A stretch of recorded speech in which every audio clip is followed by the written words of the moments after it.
دویمه مسله دا وایي چې زنانه د مخ چې عورت دی کنه دی. یو ملګری سوال کړی دی دا مثلا د علماء په دې مابین کې اختلافي ده. چا دا خبره ذکر کړې ده چې هو د مخ عورت دی، دې لپاره به استدلالات کړي د ابو داود په روایت کې چې اسماء رضی الله عنها فرمایي چې کله زنانه بالغه شي نو هغه خلک هغه استدلال د څه کړي دي چې کله زنانه بالغه شولا نو به ارڅ پټي مگر دا او دا ومخ عورت نه لري. لیکن کم خلک چې عورت بولی دی هغه لپاره مستدل دار وي بده کې خالد بن دریک ته واقع د عائشه رضی الله عنها سره اتصال نه دراغلي. اگر کنه نواب شریف حسن خان هغه خبره متصل ثابته کړې ده او کله دا خبره ذکر کړي چې دا قبل الحجاب ده او کله دا خبره ذکر کړي چې دا په هغه ټیم کې فتنه نه خو بنا پر هر تقدیر.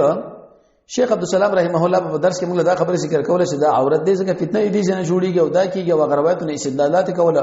چې عبد الله ابن مسعود په خبره ذکر کوله صادره په سر باندې راواچو چې دا او دا معنی وسترګو دا دوه ګوتې دا عورت نه لري. خو لیکن د رسول الله صلی الله علیه وسلم د احادیث مبارک ډیر د احادیث ته چې علما وغیرہ جمع کړي دي چې دا عورت نه دی. لیکن دا مسله د علما په مابین کې معرکۃ الاراده په دې کې د علما یو لوی بحث راغلی دی بنا بر هر تقدیر